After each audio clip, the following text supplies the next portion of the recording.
Bom, primeiro dizer que no primeiro momento que eu soube que eu estaria envolvida em atos ilícitos, meu advogado, Daniel Bialski, protocolou na Polícia Federal uma petição dizendo que eu estaria inteiramente à disposição da Polícia Federal e do Judiciário para prestar qualquer tipo de esclarecimento.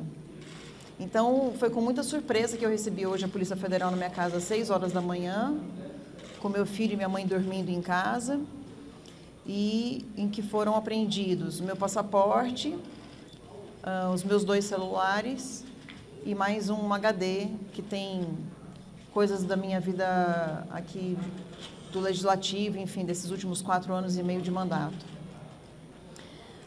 Tenho muita tranquilidade de dizer que o que eu tenho de relação com esse Walter Delgatti é que um dia eu o conheci saindo de um hotel, ele pediu meu telefone, eu dei o telefone, ele a cada momento mudava de telefone, ou então, quando falava, ele apagava as mensagens, não gostava de falar por telefone, sempre queria falar ao vivo, mas foram poucos encontros, acho que 2 encontros, ou 3 no máximo, em que a gente conversou sobre tecnologia. Uma vez ele veio para Brasília, e foi a vez, inclusive, que eu tive que ajudá-lo financeiramente para ele vir para Brasília, porque ele não tinha recurso para vir para cá, em que ele disse que ele teria provas para poder apresentar e teria serviços a oferecer para o partido PL.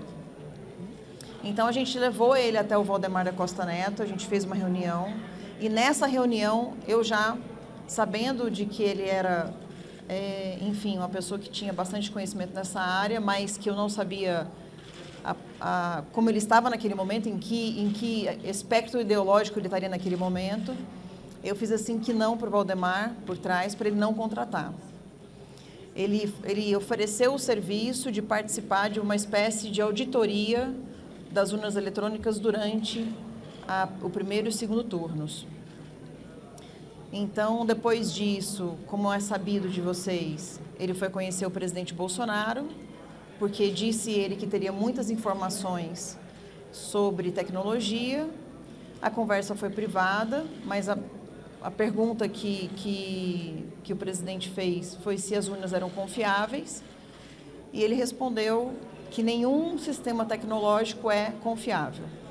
A partir dali, não houve mais qualquer contato com o presidente Bolsonaro.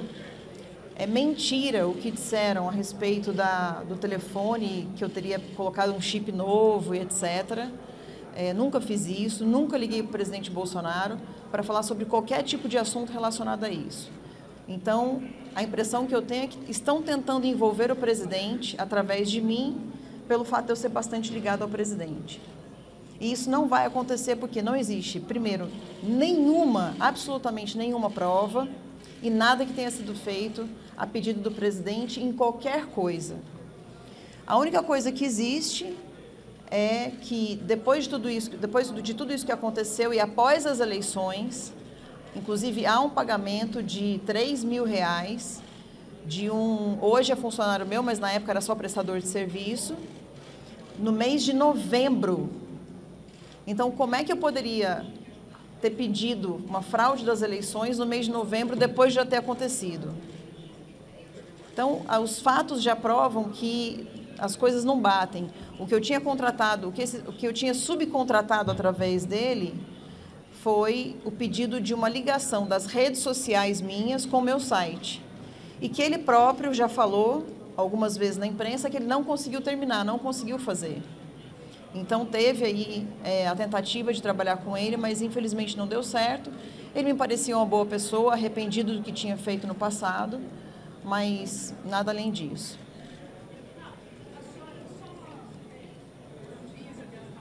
Bom dia.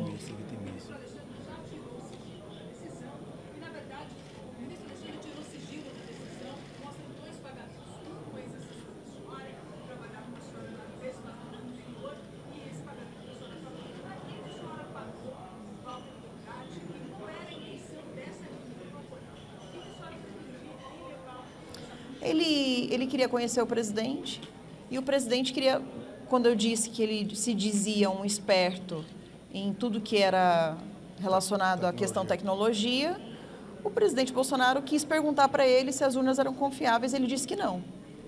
Foi essa a resposta. Absolutamente não. Absolutamente não. Qualquer coisa a respeito de urna eletrônica, de eleição e etc., não teve. Tanto é que os pagamentos são de novembro, né? E eu não fraudaria as eleições para o Lula ganhar. E nem seria tão barato assim.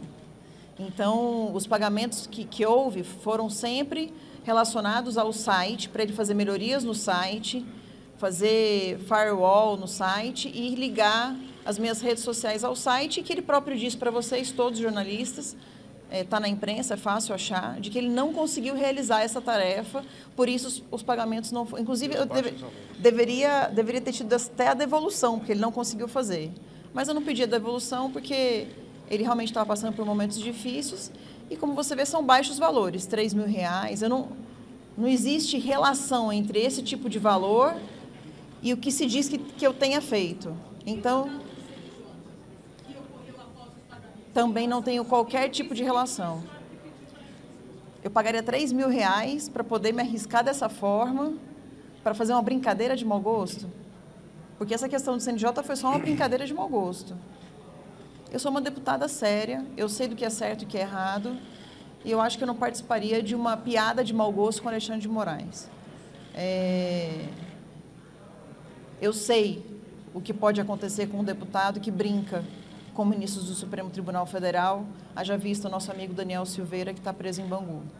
Então, eu não faria isso com a minha segurança, com o meu filho, com a minha mãe, com o meu pai, com o meu marido, não faria esse tipo de coisa. Eu tenho certeza que eu me coloquei à disposição, vou prestar, inclusive, depoimento na segunda-feira, seria amanhã, mas amanhã eu tenho uma viagem, pedi para que fosse segunda-feira, e tenho certeza que, ao final das investigações, a minha inocência vai ser provada, e eu estou muito tranquila em relação a isso. Muito obrigada. Deputada, a senhora chegou a falar com o ex-presidente sobre o seu presidente? Eu não tenho por que falar, porque ele não teve nenhuma participação sobre isso.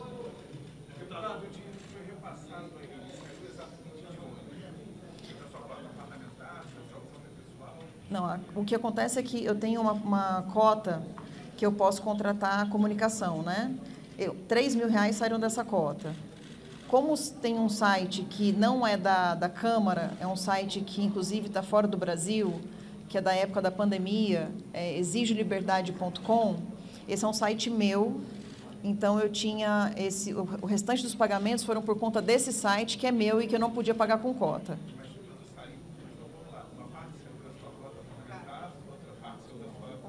Da minha conta pessoal, isso mesmo. Não saiu nada de cota.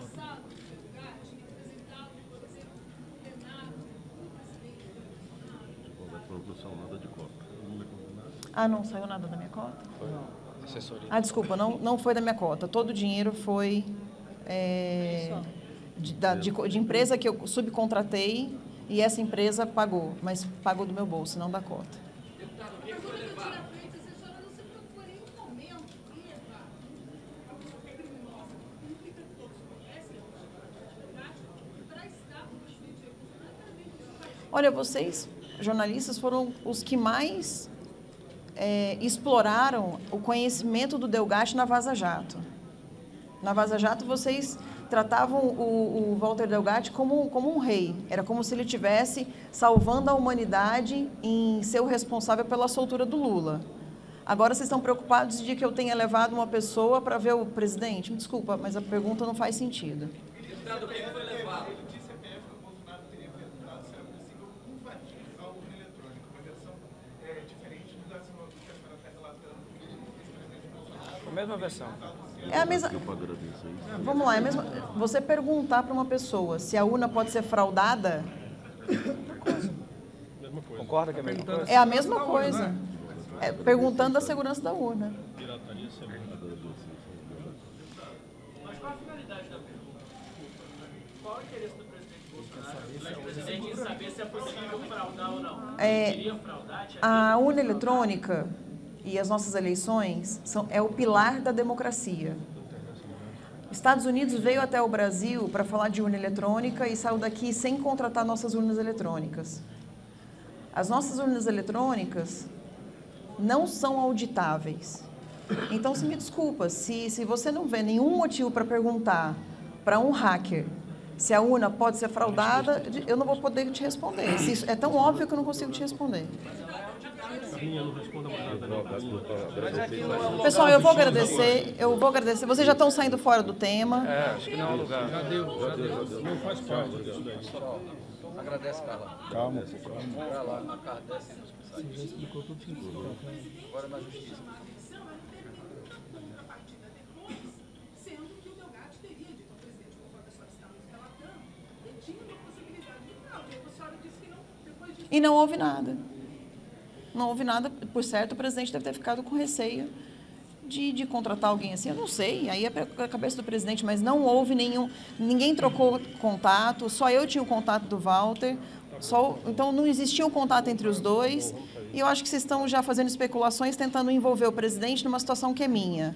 Eu digo o seguinte, se houver qualquer coisa relacionada ao Walter Delgatti, é Carla Zambelli que responde. O presidente Bolsonaro não tem absolutamente nada a ver com isso. Muito obrigado, boa tarde.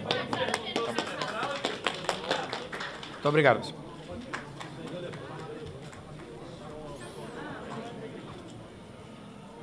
Só uma última coisa. Eu não sofri só a questão da busca e apreensão na minha casa, eu sofri também aqui no gabinete. E no gabinete existe um regulamento aqui da Câmara que diz que o gabinete só pode ser aberto para busca e apreensão se tiver um advogado da Câmara e a Polícia Legislativa. E a Polícia Federal, por ordem do Alexandre de Moraes, abriu meu gabinete sem a presença de nenhuma testemunha.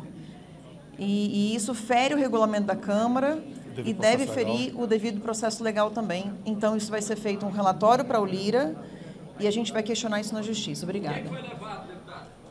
Ela vai saber ainda. Do gabinete, nada. Não tinha nada lá.